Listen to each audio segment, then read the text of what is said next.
All right, why September the 7th matters. I think you're going to enjoy this, an important day, really one of the most important days of our country, but it's no longer remembered at all.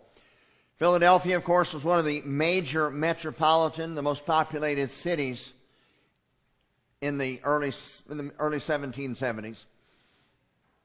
A central location, as you can see on the map, right in the middle of these 13 colonies. You look up north to the state of Massachusetts. You know, Boston was a center of activity, but Boston was many days to the north.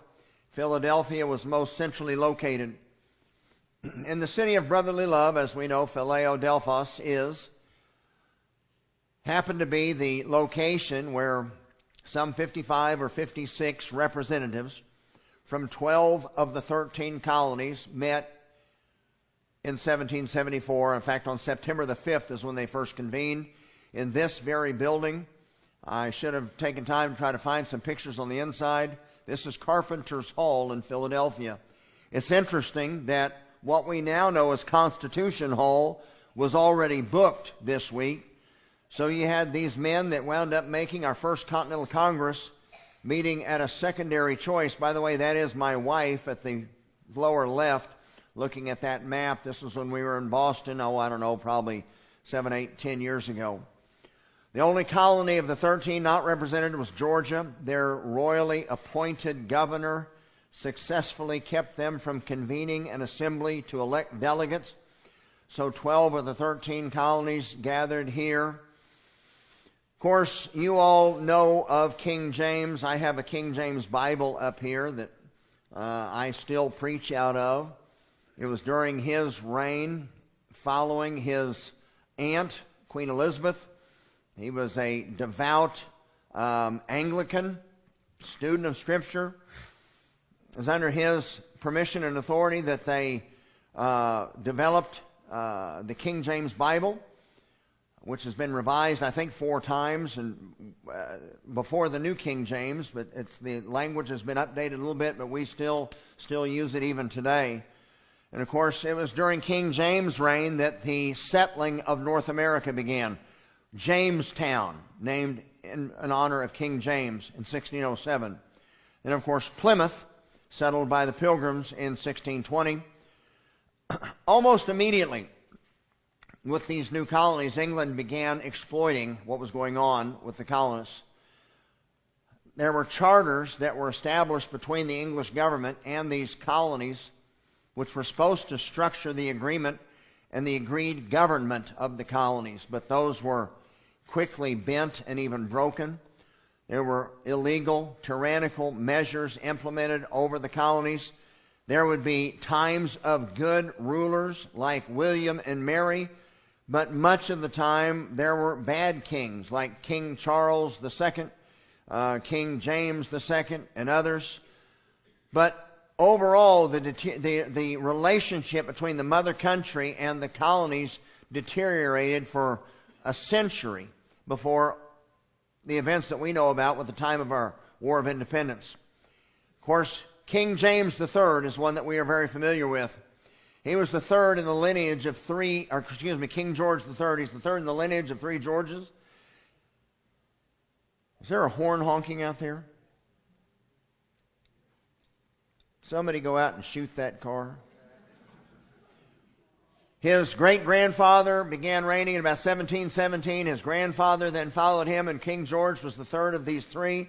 So had been under their leadership for some, 50 years by the time he came to the throne.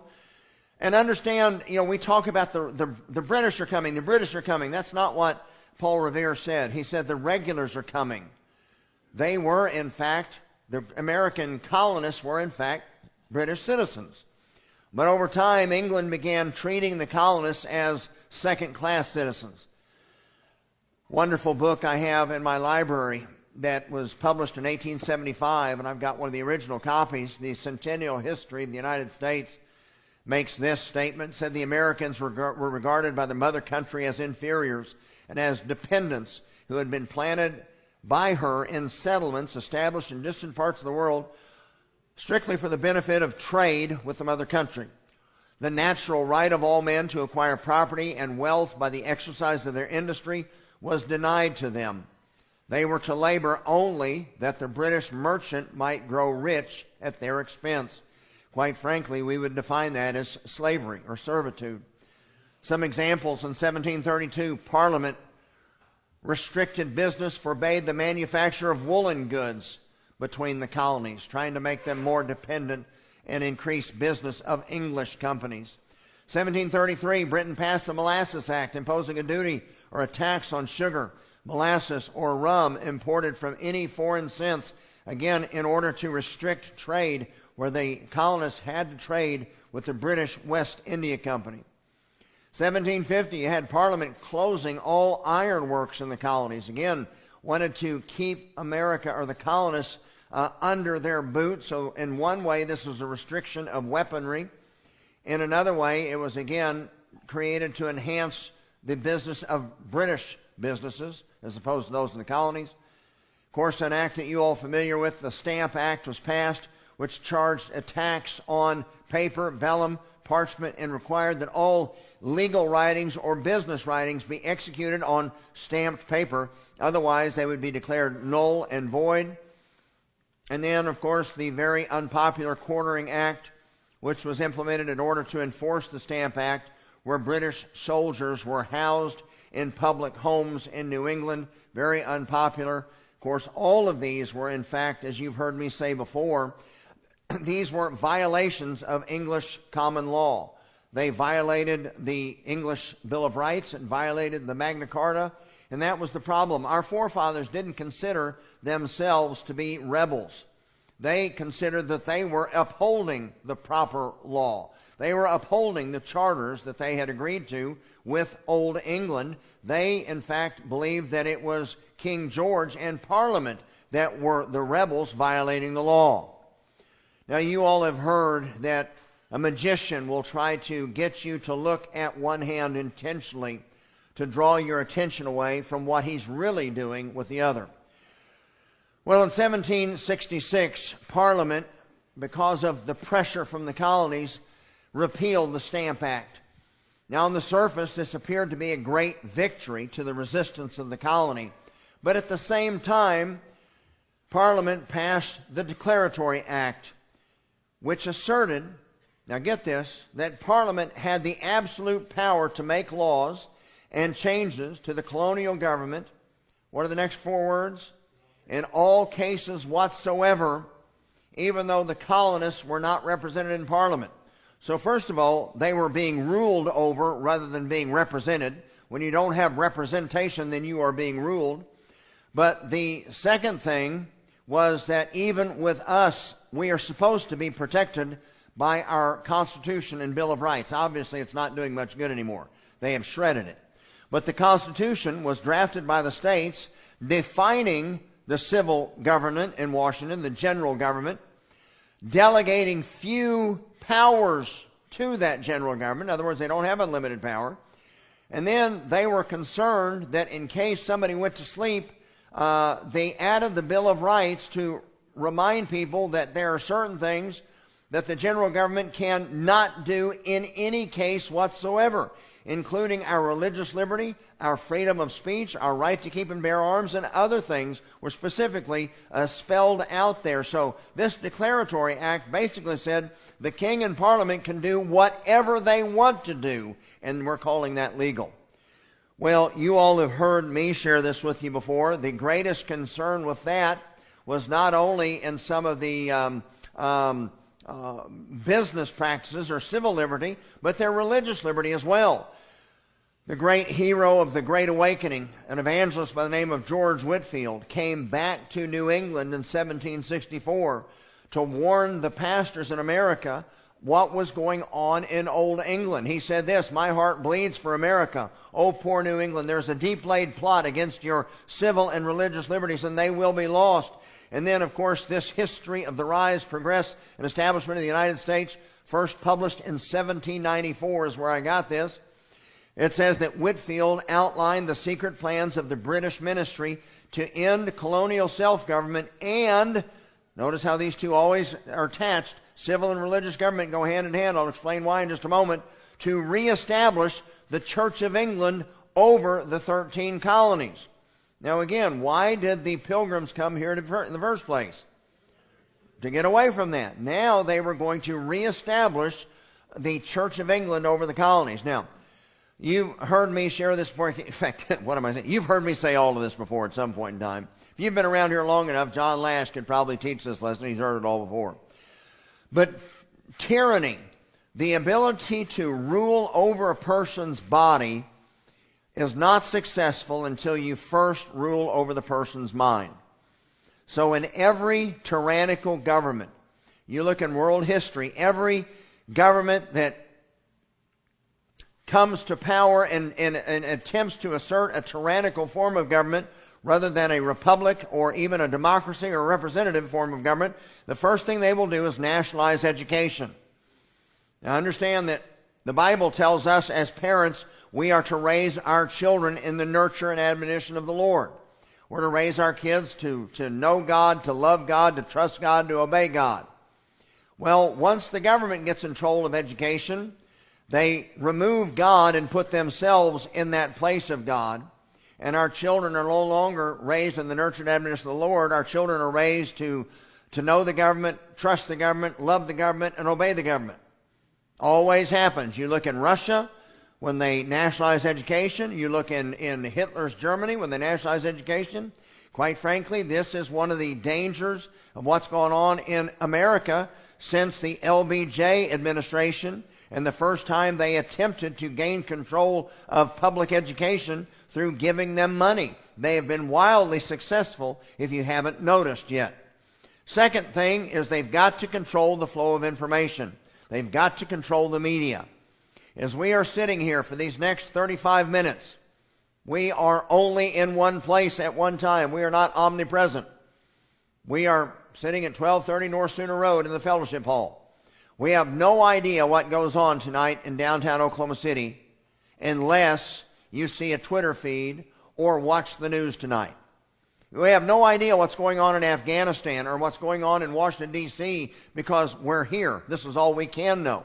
We are going to have to trust somebody else to report to us the facts and report to us in proper context so that we will respond properly. The media has the ability to control your response and the degree of your response. Therefore, every tyrant must control or nationalize the media. We see that in the United States today. The third thing, and this is what nobody connects with until you go through this lesson, there can be no freedom of conscience. Government is God. The government does no wrong. The government does nothing that's morally wrong. Everything the government does is right. Therefore, you either have an atheistic communism where they openly declare that government is all there is. Government establishes what right and wrong is. Government grants rights. Government takes rights away. There's no higher appeal than the government. It's what they have in China today. It's what the old Soviet Union had. Or you have a theocracy, as they have in Iran, where God and government are one and the same. And again, government is God. Government establishes what right and wrong is. Government establishes what truth is. Government grants rights. Government takes rights away. That is exactly what Nimrod had attempted to establish in ancient Babel. That's what Nebuchadnezzar, as we've been doing our study through Jeremiah, had successfully established in Babylon when he erected his golden image and demanded that everybody worship him and his image. That's exactly what King James had in Old England, as he was not only the king of the people politically, but he was also the head of the Church of England. Therefore, he was the spiritual leader and religious leader. He governed through his bishops, and he was very open in saying that. It wasn't Parliament. He ruled the people by the bishops. And quite frankly, that is what King George III was attempting to reestablish. And folks, this is one of the problems. This is one of the things where the Dark Ages came from. There was some 1,000 years there where man was intentionally dumbed down, had no ability to read, had a fear of God, but couldn't own the Bible for himself. As a matter of fact, it was against the law for an individual to own a copy of the Bible. You could be burnt for it. In fact, Tyndale was burned to the stake because he was translating the Bible into English for the English-speaking people. That was against the law. So if you had no ability to read the Bible and you didn't have access to a Bible, then whatever the bishop said or the priest said was God's word. And unless you want to go to hell, you've got to do this. Oh, unless you want to get your wife out of hell, then you've got to pay this or you've got to do this. They exercised absolute control of the people. Folks, what revolutionized the world was the printing press, as the Bible was printed in English for the majority of the population, of course spread to multiple languages, and the common man knew how to read. Let me tell you, in 1776, almost 100% of America could read. And I promise you, they could probably read better than we can.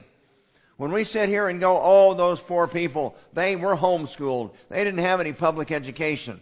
Don't lament for them, lament for us. When we look back and say, oh, they only had an 8th grade education, let me promise you, when they left 8th grade, they were ready to go to college. They were ready to go to Harvard. I forget who it was. Was it Fisher Ames? I forget. It's either John Jay or Fisher. One of our founding fathers, in his entrance exam to get into college, had to write out and translate, I think it was the first chapter of John, in like Latin, Greek, and Hebrew. This was as a 13 or 14-year-old. So understand that dumbing down, where you can't read, where you can't be educated, where you can't think critically, that is key to controlling a people and enslaving a people. Now, you all have probably heard of the Townshend Act. Charles Townshend was the British cabinet minister who was responsible for all economic and financial matters of Parliament. 1767, they began implementing these Townshend Acts. The first act was called the Revenue Act, and it was a tax on lead and glass and tea and paper and other articles of commerce, basically a tax on just about everything. Well, you all know by the depiction up there, tensions ran high over the next 3 years, and of course you all are familiar with the Boston Massacre of 1770. Now, one of our own, the 4th Chief Justice of the United States, Justice John Marshall, from whom the high school at Oklahoma City is named after, made a statement that is in 1819 that is dead on accurate and remembered to this day. And it's this: the power to tax involves the power to, I would add, to control and ultimately to destroy. The power to tax is the power to control and to destroy. Take, for example, in Oklahoma, we have tax-free weekend before people go back to school. What happens? Everybody rushes out and buys all their school products that week because it saves them 8%. We also have sin taxes. How many of you bought a pack of cigarettes lately? Yeah, seeing who is nodding off. Oh, that'd be, heavens, I remember they used to be like $1 a pack or $1.50. Now I know like $6 or $8 a pack. You know what? It's not the cost, it's a tax. Because, 35 cents. How do you know that, John? Okay, anyway. Okay, so, but supposedly, of course, they're wanting to raise money on one hand, which you're talking about both sides of their mouth, but trying to discourage people from buying cigarettes. Obviously, that works. So taxation gives you an incredible ability to control someone's behavior. If I wanted you to shop at Walmart, but not shop at Homeland, and I was the governor, and I said, hey, if you shop at Walmart, there's no sales tax on groceries. But if you shop at Homeland, there's a 25% sales tax on groceries. What's going to happen? And if I had a personal vendetta, if I was just an evil governor and I had absolute power and I didn't like the owner of Homeland, I could put him out of business. I could say, I'm going to tax you at 50%. I'm not taxing the other guy. So the power to tax is incredibly powerful, and that is why governments cannot tax churches. You've got two separate governmental entities. We are church government. Now, as citizens, we are involved in and part of the civil government, but as the entity of the church, the civil government is not supposed to have any control over our message or our ministry.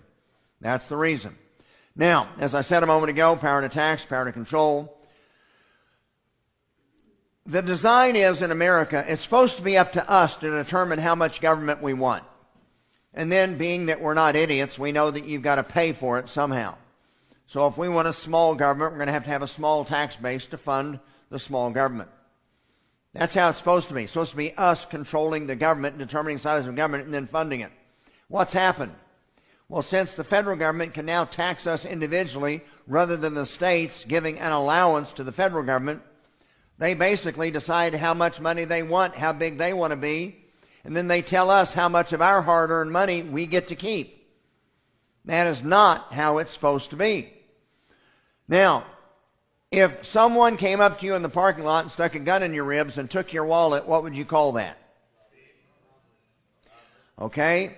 Now, if the president says, I want you to give me your wallet, and if you don't give it to me, I'm going to have somebody from the FBI knocking on your door and I'm going to throw you in jail. What's the difference? There really isn't any.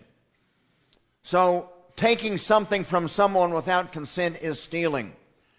To tax the colonies without representation was illegal according to English law, and it violated the colonial charters.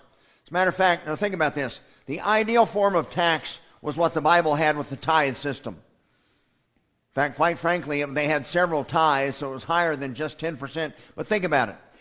If a person that made $1,000 a month gave 10% of their income, they'd be given $100 a month. If a person made $1 million a month and gave 10% of their income, they'd be giving $100,000 a month. Don't tell me this nonsense about you're not paying your fair share. The reality is roughly half the population pays about what? What is it? 95% of the tax, or no, it's not quite that, but a substantial amount of our tax revenue is from a minute part of our population. That is the only fair way of doing things if everybody is bought in to the same degree. Let me ask you, here's a great idea. We need a new building. Let's have a quick business meeting. I'll call us into session tonight. How many of you vote tonight that our attorneys in the room should pay for our new building and write us a check immediately? Everybody for that? Okay, very good. Anybody opposed? Just the attorneys. Hey, we just legally stole from our attorneys. So understand the importance of this principle. And this is why they dug their heels in. As a matter of fact, William Pitt, a famous member of Parliament that went on to become a prime minister during the time where they were pushing to abolish slavery, he made the statement, if the colonists had submitted to this, then they would have immediately, voluntarily become slaves. The Tea Act of 1773, King George III rolled back all the taxes based upon the complaints except for the Tea Act. Now here's what you're not told. It was actually cheaper for the colonists to buy tea from the East India Company than it was to buy it from some other source. It wasn't about the amount of the tax or the cost. It was about the precedent. If the king could just unilaterally say, I'm taking 10% of your income, and you don't have a say in it, then why can't he come back tomorrow and say, I'm taking 20? Or come back the next day and say, I'm taking 50? Or come back the next day and say, I'm taking all of it. Once you concede to the precedent, then there was no end to this. So King George said, okay, we'll repeal some of these other levies. However, the tea tax is going to stay in place, that there should be always one tax at least to keep this precedent that I'm establishing, the right of taxing without you having any say in the matter. Well, the colonists responded by boycotting tea from the East India Company. In order to try to sway the colonists, the East India Company actually offered to pay the king's tax themselves so that the colonists would not have to pay it. But the king would not have it. Again, it wasn't about the amount of money. It was about control. It was actually establishing that precedent. In fact, King George insisted that his purpose for doing so was to push the issue, to try the questions with the Americans. But the colonists would not concede because of the principle. Well, this was passed in May of 1773. Of course, it took weeks to get across the Atlantic. It took weeks for laws to be passed in Parliament and news of it to get across the Atlantic. It was December of that year before there was really an organized, legitimate response. Shipment of tea arrived in Boston Harbor. Now, the way the law was written, if the tea was offloaded onto terra firma, then the tax would be due. So the colonists refused to accept the tea. They said, "You're not taking it off the ship, staying on the ship." Well, this stalemate lasted for a while. The owner of the ship finally said, "Okay, I'll take the tea back to England." But the Port Authority of Boston would not allow it because he worked for the king. Now, by law, if the tax was not paid within 20 days of the cargo's arrival, then the cargo would be seized by the Port Authority, and the end result is that cargo would be then on terra firma rather than on the ship, and then obviously the duty was due at that point in time. It was for this cause that on December the 16th, 1773, some very patriotic Mohawk Indians who had gathered at the Old South Church had a little party down in the harbor, and they tossed the sea into the bay so that it could not be received or offloaded and thus be taxed. Well, as you can imagine, this did not go over well with King George. He was a rather stubborn fellow. And shortly after, they began implementing what we call the Intolerable Acts, first of which was the Port Act. They sought to punish Boston by shutting down the port in Boston. Then they took away Massachusetts' ability of self-government. Both of these were violations of the Constitution, i.e., the charter for Massachusetts. Then they had this idea that you couldn't have a trial in your colony.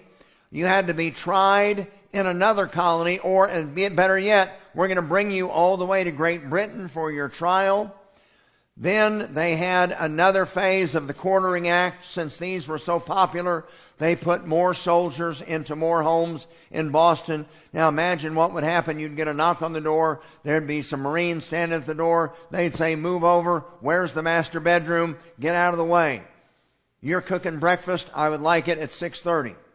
I mean, they took over your home.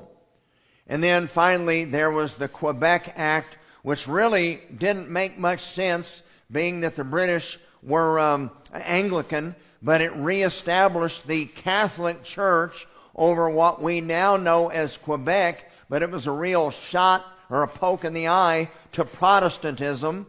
And if the king could do that in his colony of Quebec, what would keep him from doing it in the other 13 colonies?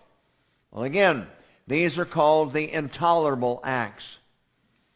As a result, 55 men, many of them, of course, we know very well, gathered at that building I just showed you a picture of called Carpenter's Hall in Philadelphia. I understand this was before highways and automobiles and internet. Many of these men had corresponded, even through written correspondence. Certainly they had heard of each other, but prior to this had never met, as travel took days, even weeks, to get from one colony to another. Now, as they were meeting, considering they did not have access to 24/7 news, what a blessing that would be. But they had heard rumors that the British had seized a store of ammunition, of colonist arms near Charleston, and had sealed off Boston. They'd even heard rumors that the British had fired on Boston with cannons from their ships turned out not to have been true, but that rumor was circulating in this group of men, and they were fearful over what was happening. So the very first order of business that was suggested was that they needed to begin in prayer on their faces before God. Now, being that they were of different denominations, there were questions raised, which I'll show you here in a moment in a letter from John Adams, as to whether they could actually pray together. As a matter of fact, they were very pious. I may have poor choice of words, but rather than just saying, hey, Brother Jeremiah, would you stand up and lead us in prayer? In an event like this, they believed that they needed to call a local member of the clergy and that he needed to come officiate, and they needed to pay him for his services. Actually, I think that's a very good idea, paying the clergy for their service. So this was not just a simple request like we would think of. The objection was made, can we all pray together? Sam Adams, the firebrand, the leading light of the War for Independence, said this. He said, I am no bigot. I can hear a prayer from a man of piety and virtue, whatever may be his denomination, provided be is at the same time a friend of his country or a patriot. So Adams then had heard of a local pastor named Jacob Deshay, who was our first chaplain of Congress. Now, if you go back and do the history, you'll find that Deshay wound up waffling about a year later. No, I take that back. In 1777, he wound up waffling, so several years later. He was a very adamant patriot. But the first year of the war, the Americans, what we call the Americans, were taking one horsewhipping after another. We were losing every battle. In fact, literally up until, oh, good grief, where they crossed the Delaware. Oh, it'll come to me tonight. I'll text you all about 3 a.m. No, yeah, thank you. Yay, thank you, Dan. That was their first victory. So Deshay actually saw this must be as a sign that we are not in God's will. Because we are taking one beating after another, we're having American blood shed, we need to surrender. So as you look back in history, you'll find that before it was over, he wound up waffling. But you understand as a minister why he might have thought so. But anyway, Adams had heard of Deshay and his influence in the area, and that's a picture of his church, Christ Church. There's a plaque on the wall from outside there, and that's a picture from inside. You see the elevated pulpit from that old church. Now, this was interesting when you think about it, because this wouldn't have been possible before the Great Awakening. The colonists were so divided by denomination that at one time they were downright hostile. If you look back in Virginia's history, you'll find that Baptist preachers would routinely be arrested in Virginia because they weren't licensed to preach in an Anglican state. And the Church of England was the established religion of Virginia. In fact, there were Baptists that were hanged in Virginia, much less experienced jail and other torture. So 30 years earlier, this would have been a questionable practice. But at this point in time, as a result of the Great Awakening, there was a unity among the colonies that they had never seen before. And here you've got Sam Adams, who was a Puritan, suggesting that they call the local Anglican priest to come and open in prayer. This would be like a Lutheran suggesting that they have a Catholic priest come and open in prayer, if you know the history of the conflict of those denominations. Nevertheless, he made the suggestion and it was agreed to. Now, we know John Adams, our second president. We know he is the first vice president under George Washington. We are very familiar with pictures like these of John and Abigail Adams as they were old. They were together for 59 years before Abigail finally died at the age of 73. But Abigail was not just his wife, but she was his intellectual equal and his most trusted counselor throughout his time in politics. At the time of the first meeting of the First Continental Congress, they would have been in their 30s. So don't think of them as old people. Think of them as young with their lives in front of them, concerned about their futures and the futures of their children. Now, they corresponded vociferously when they were apart from each other. They were passionately in love. I mean, their love letters would make your toes curl. And they wrote some 1,160 letters back and forth between each other. So because of their penmanship, being pen pals as husband and wife, we have a great insight on a lot of this history. John Adams wrote a letter to Abigail including this information. Said this: when the Congress met, Mr. Cushing made a motion that it should be opened with prayer. It was opposed by Mr. Jay of New York and Mr. Rutledge of South Carolina, not because they were anti-God or non-Christian. They were both very devoted Christian, but they were the ones that raised the question about the differences of their denominations. Because we were so divided in religious sentiments, some Episcopalian, some Quakers, some Anabaptists, some Presbyterian, some Congregationalists, that we could not join in the same act of worship. Mr. Samuel Adams arose and said that he was no bigot. He could hear a prayer from any gentleman of piety and virtue who was at the same time a friend to his country. He was not from around these parts. He was a stranger in Philadelphia, but had heard that Mr. Duché deserved that character. And therefore he moved that Mr. Duché, an Episcopalian clergyman, might be desired or requested to read prayers to Congress the next day. Well, the motion was seconded and passed in the affirmative. Mr. Randolph, the president of the convention, asked Mr. Duché and received for permission. Pastor Duché said, if health allows, I'll be there the next morning. Accordingly, the next morning, Reverend Mr. Duché appeared with his clerk in all of his clerical garb, his pontificals. He began by reading several prayers from the Anglican prayer book for that day, and then read the collection of Bible readings for September the 7th, which happened to be the 35th Psalm. We'll come back to that in a moment when we close. You must remember, this was the next morning after we had heard the horrible rumor of the candidate of Boston. I never saw a greater effect upon an audience. It seemed as if heaven had ordained that psalm to be read on that morning. I actually believe that heaven did ordain it. After this, Mr. Duché, unexpectedly to everybody, struck out into an extemporary prayer which filled the bosom of every man present. I must confess, Abigail, I never heard a better prayer or one so well pronounced. It has had an excellent effect upon everybody here. I must beg you, read that psalm.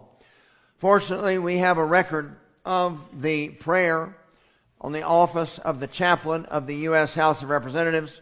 Went something like this: O Lord, our heavenly Father, high and mighty King of kings and Lord of hosts, who dost from thy throne behold all the dwellers on earth, and reignest with power supreme and uncontrolled over all kingdoms, empires, and governments.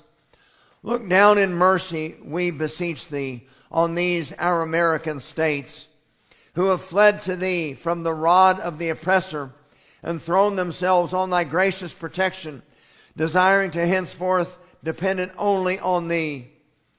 To thee have they appealed for the righteousness of their cause. To thee do they now look up for that countenance and support which thou alone canst give. Take them, therefore, Heavenly Father, under thy nurturing care. Give them wisdom and counsel and valor in the field. Defeat the malicious designs of our cruel adversaries. Convince them of the unrighteousness of their cause, and if they persist in their sanguinary purposes of owning unerring justice, sounding in their hearts, constraining them to drop the weapons of war from their unnerved hands in the day of battle. Be thou present, O God of wisdom, and direct the counsels of this honorable assembly. Enable them to settle things on the best and surest foundation, that the scene of blood may be speedily closed, that order, harmony, and peace may be effectually restored, and truth and justice, religion and piety prevail and flourish amongst the people. Preserve the health of their bodies and vigor of their minds. Shower down on them the millions they are here represent, such temporal blessings as thou seest expedient to them in this world, and crown them with everlasting joy in the world to come. All this we ask in the name and through the merits of Jesus Christ, thy Son and Savior. Now, again, the Anglicans had the Jews to this day, if you go to a synagogue, they have got a prearranged reading of the Torah, reading from the prophets, reading every day. The Anglicans had a pre-established reading for the day. Just so happened, out of sheer luck, I'm sure, that Psalm 35 had to be the reading in the Anglican book of prayer that day, which was what John Adams was referencing when he said God's hand had to be on this. You should have heard that psalm. Now remember this, they thought that Boston had been shelled the day before. They had no idea what was going on in Massachusetts and what the British were getting ready to unload upon them. And they read Psalm 35, the Reverend Duché. It was a psalm of David. It was written at a point where David, through no error of his own, found himself an outlaw. You remember David was a hero of Israel. He had slain Goliath. You remember that Saul was jealous of David's notoriety and turned against David. You remember that David was on the run for many years trying to stay away from Saul, who wanted to have him killed. At this point in time, David was hiding out near En-Gedi. And David, you remember, refused to lift his hand against Saul because he called Saul God's anointed. So David, rather than lifting his sword against Saul, and you know he had many opportunities where he could have killed Saul, but chose not to do so, David was begging God to intervene and rescue him on his behalf. That is the background of Psalm 35. We'll read the first 21 verses and we will be dismissed. Imagine these men in that room. By the way, they didn't have a plan. They were a bunch of guys ranging from 20 to their mid-30s that knew that what was going on was wrong. And the most powerful military in the world was at that point their enemy. They had no idea what they were going to do other than stand on what was right. They refused to compromise. And for that, they could have lost their lives and all of their possessions. So Psalm 35, here we go, and we'll be finished. David speaking, again, Jacob Duché reading this to these 55 members of the First Continental Congress. Plead my cause, O Lord, with them that strive with me or are trying to destroy me. Fight against them that fight against me. Take hold of shield and buckler. Stand up for mine help. Draw out also the spear and stop the way against them that persecute me. Say unto my soul, I am thy salvation. Now again, these men at this time thought that Boston had been shelled. They had no army. They had local militias. The British Army was supreme at that day. They were sitting there going, what in the world do we do? Did they shell Boston? What are we going to do? Let them be confounded and put to shame that seek after my soul. Let them be turned back and brought to confusion that make plans to destroy me. Let them be as chaff blown by the wind. Let the angel of the Lord chase them. Let their way be dark and slippery. Let the angel of the Lord persecute for them. For without cause they have hid for me their net in the pit, which without cause they have digged for my soul. Let destruction come upon him at unawares, and let his net that he hath hid catch himself unto their very destruction. Let him fall. And notice the irony there. We've talked about this. Notice how many times in Scripture the plot of the evildoer winds up coming back to haunt him. Remember in Egypt, the Pharaoh said, take all the male Jewish babies and drown them in the Nile River. Well, what ultimately happened? Ultimately, it was the Egyptian army that drowned in the Red Sea. Look at Haman, who built the gallows to impale Mordecai, who wound up being impaled on that stake. Well, Haman himself. So David is praying this prayer, and Pastor Duché, and the 55 men are praying this prayer to God. Let all my bones shall say, Lord, who is like unto thee, which delivers the poor from him that is too strong for him? Yea, the poor and the needy from him that spoils him, or robs him, or takes advantage of him. False witnesses did rise up. They laid to my charge things that I knew not, and I'm not guilty of. They rewarded me evil for good, to the spoiling of my soul. But as for me, when they were sick, my clothing was sackcloth. I humbled my soul with fasting, and my prayer returned into mine own bosom. I behaved myself as though he had been my friend or brother. I bowed down heavily as one that mourneth for his mother. But in mine adversity they rejoiced, and gathered themselves together. Yea, the abjects gathered themselves together against me, and I knew it not. And they did tear me, and ceased not. With hypocritical mockers and feasts, they gnashed upon me with their teeth. Lord, how long are you going to let this go on without doing something? Rescue me from their destruction. Save my life from these lions. I will give thee thanks in the great congregation. I will praise thee among the people. Let not them that are mine enemies wrongfully rejoice over me in victory. Neither let them wink with the eye that hate me without cause. For they speak not peace, but they devise deceitful matters against them that are quiet in the land. That wink of the eye as intentional deception. Imagine making a deal, but yeah, we'll make that deal.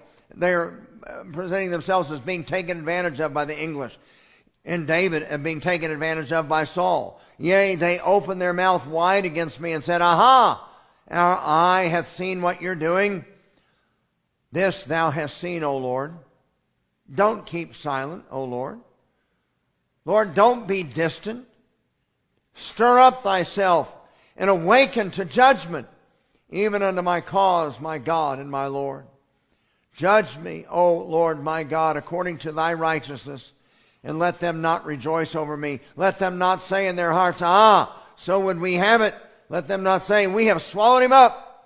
Let them be ashamed and brought to confusion together that rejoice at mine hurt. Let them be clothed with shame and dishonor that magnify themselves against me. Let them shout for joy and be glad that favor my righteous cause. Yea, let them say continually, let the Lord be magnified, which hath pleasure in the prosperity of his servant. And my tongue shall speak of thy righteousness and of thy praise all the day long. What an amazing psalm that just by chance happened to be in store for them to read that day. Now, in this picture, you will see George Washington, the gentleman farmer from Virginia.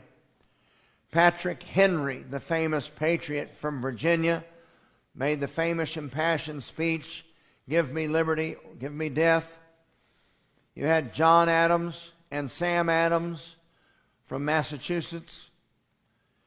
John Jay, the first Chief Justice of the first U.S. Supreme Court from New York. What do you notice about all these men? Wait a second. I thought there was such a thing as the separation of church and state. Obviously not. As you notice that this picture is actually taken from the Library of Congress and not from David Barton's website or from Dan's collection. This is admittedly true. I have heard, not been able to document it, so I don't promote it, but I have heard from speakers that this prayer meeting and study lasted for several hours. Now, why on earth would a bunch of atheists and deists waste time in prayer and Bible study? Well, obviously they wouldn't. But this, ladies and gentlemen, is why September 7th is so important. The very first meeting of the very First Continental Congress, before they got down to business, the first thing that they knew they had to do was ask God to bless their effort and trust God to intervene, because just mano a mano, they knew that they physically had no chance. Carpenter's Hall, September 7th, 1774.